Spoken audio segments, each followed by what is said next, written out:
Hola, yo soy Mendrax y estoy interesado en ese cine olvidado por el tiempo. Quizá te preguntarás qué califica una película como olvidada. En mi opinión, cualquier película vista por menos de 10.000 personas es una película en un grado del olvido.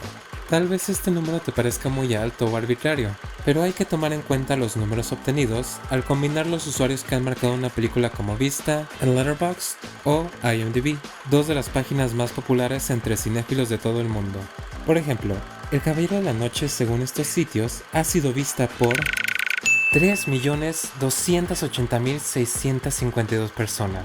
E incluso una película experimental de culto como Gumo ha sido vista por 85.174 personas. Viéndolo así, 10.000 personas no suena como mucho, y yo estoy interesado en películas vistas por menos que esas. Más específicamente, estoy interesado en 3 grados de olvido.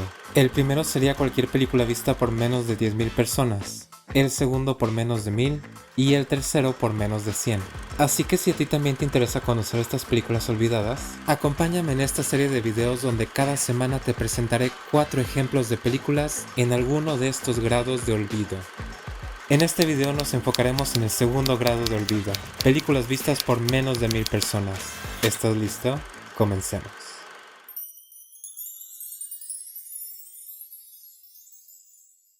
When You Coming Back, Red Ryder es una película americana de 1979, dirigida por Milton Katselas y escrita por Mark Medoff, quien la adaptó de su propia obra y que cuenta la historia de un veterano de la guerra de Vietnam llamado Teddy, que, por azares del destino, llega a parar en una pequeña cafetería de un pueblo desolado, donde se dedicará a torturar tanto física y psicológicamente a los empleados y clientes por un par de horas.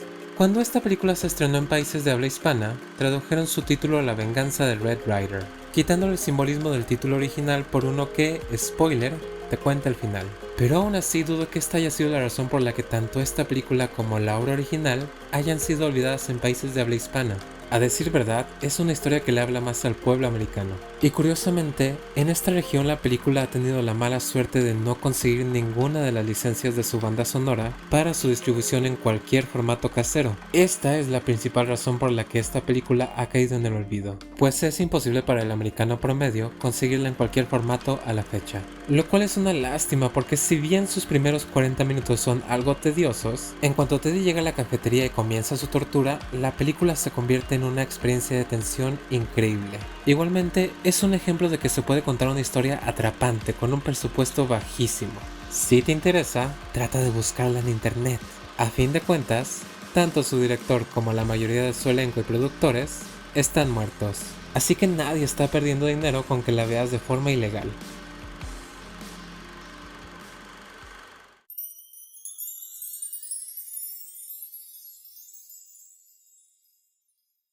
Agallas es una película holandesa de 1999 dirigida por Ron Jermat, que cuenta la historia de Oliver, un escritor y actor frustrado que un día es testigo de una mujer siendo golpeada por un hombre, y por un momento parece querer defenderla, pero al final no tiene las agallas para hacerlo. Días después, se vuelve a encontrar con esta mujer, y por alguna extraña razón comienza una relación con ella, pero el recuerdo de no haber podido defenderla lo sigue atormentando. Es una comedia. Ok. Es una premisa muy extraña para este género, sobre todo porque no es una comedia negra, sino más bien una comedia convencional, de tono ligero, cuyo humor deriva de las situaciones y las particularidades de los personajes. Si tuviera que describirla de otra manera, diría que es la prima rara y disfuncional de 500 días con ella, y otras películas de ese estilo, porque no solo su premisa es poco convencional, también incorpora elementos metatextuales con el personaje de Oliver escribiendo un guión de una película que su mejor amigo va a producir, y en donde varias escenas son directamente basadas de sus experiencias con esta mujer. Sí, honestamente no me sorprende que esta película haya sido olvidada, a pesar de haber sido parte de los festivales internacionales de Toronto y Berlín en su momento, pues es una película muy extraña pero no de la buena manera, es decir, no tiene los suficientes detalles estilísticos para ser recordada, y su historia, pese a ser diferente, es contada de una manera muy convencional. A lo mejor esto es resultado de su bajo presupuesto, pero ciertamente tampoco le ayuda que sus elementos no terminan por encajar. Pero, si algo de esto te resultó lo bastante interesante como para querer verla, pues búscala en algún lugar oculto del internet, porque no parece haber sido editada ni una vez en DVD, ni tampoco está en ningún servicio de streaming.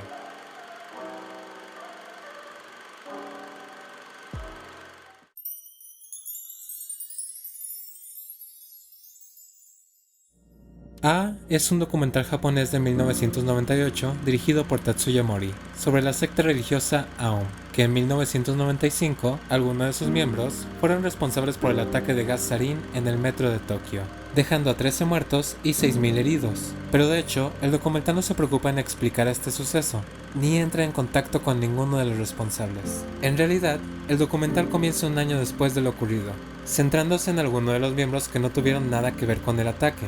Así que es más un retrato cotidiano de la vida de estos miembros, cargando con la tarea de dar la cara al público que, con justa razón, están fúricos con cualquier cosa o persona relacionados con la secta. Sin embargo, debido a que el documental se centra en la vida de estos miembros inocentes, uno no puede evitar empatizar con ellos. Su única culpa es estar relacionados con la secta y seguir creyendo las doctrinas de esta religión, que, cabe mencionar, no parecen incitar a la violencia en ningún momento. Si tuviera que resumir el documental, diría que es básicamente 1 hora y media de gente incomprendida tratando de seguir con su vida, y otra media hora de una sociedad ridiculizando y agrediendo a dicha gente, porque son lo más cercano que tienen a los verdaderos responsables de ese ataque. Ahora, no me queda del todo claro el por qué esta película ha sido tan poco vista, además del hecho que, en general, el documental es el género cinematográfico menos popular. Pero aún así, la película ha recibido una modesta distribución en formatos caseros, sobre todo en el mercado americano. Sin embargo, las ediciones de estos DVDs tienen más de 10 años, y sus copias son algo escasas, costando alrededor de $50 cada una. Aunque también está el hecho de que no está disponible en ninguno de los servidores de streaming, más que este. ¿Qué es VicFlix? La verdad es una lástima, porque es uno de los pocos documentales sobre sectas religiosas filmados en el momento en el que aún estaban operando, lo cual nos muestra un mejor punto de vista sobre las situaciones y mentalidades requeridas para que una persona adopte estas creencias, ya que la gran mayoría de los documentales sobre este tema muestran entrevistas con integrantes que tienen la claridad que brinda el verlo de manera retrospectiva años después. Y por eso, A es una entrada muy interesante dentro del género y, se podría decir, casi un archivo histórico sobre esta parte de la historia de Japón.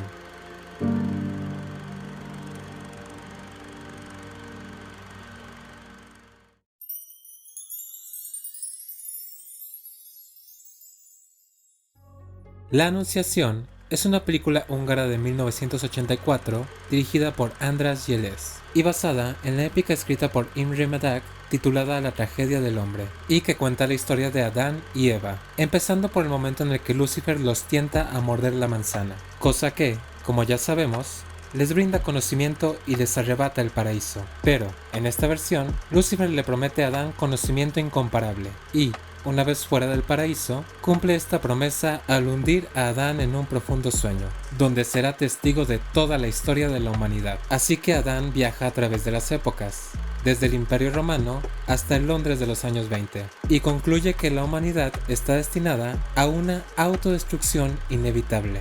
Ok, tal vez no es el más positivo de los textos épicos, pero es muy famoso en Hungría. Y lo interesante de esta adaptación es que, como ya te habrás dado cuenta, todo su elenco está conformado por niños entre 8 y 12 años. Esto le brinda una cualidad surrealista a la película que, junto con las locaciones y su diseño de producción, la vuelven en una serie de imágenes inolvidables. Honestamente, es una obra de arte que tienes que aceptar en sus propios términos, o no podrás apreciarla, porque en verdad es un shock ver a estos niños actuando situaciones y diálogos tan adultos, pero una vez que superas ese primer golpe, te das cuenta que no es una mera excentricidad artística, sino que llega a tener un sentido simbólico y hasta poético, ya que contribuye al tono de fatalidad que presenta la épica original. Uno ve a estos niños y no puede evitar sentirse mal por ellos, pues ¿qué pueden hacer contra el peso de toda la historia de la humanidad? Aunque también se puede ver por un lado más cínico, pues todas esas preocupaciones existenciales que presenta la épica original pueden llegar a sentirse muy infantiles o inconsecuentes cuando vienen de la boca de estos niños. De ahí en fuera, no es muy difícil adivinar por qué esta película ha caído en el olvido, a pesar de haber sido nominada a un León de Oro en su momento. Es una obra experimental que exige un público muy particular, con cierta sensibilidad y paciencia. Definitivamente no es una película comercial, aunque sí se editó una vez en DVD para el mercado occidental en el 2007, pero esta edición actualmente se encuentra fuera de circulación, y la compañía encargada de distribuirla se declaró en bancarrota hace 6 años. Igualmente, la última vez que se mostró en un festival de cine fue hace 30 años en Dinamarca. De ahí en fuera, estos dos servicios de streaming parecen tenerla en su catálogo. Si te interesa, Dale una checada, es una película demasiado única para no ser vista.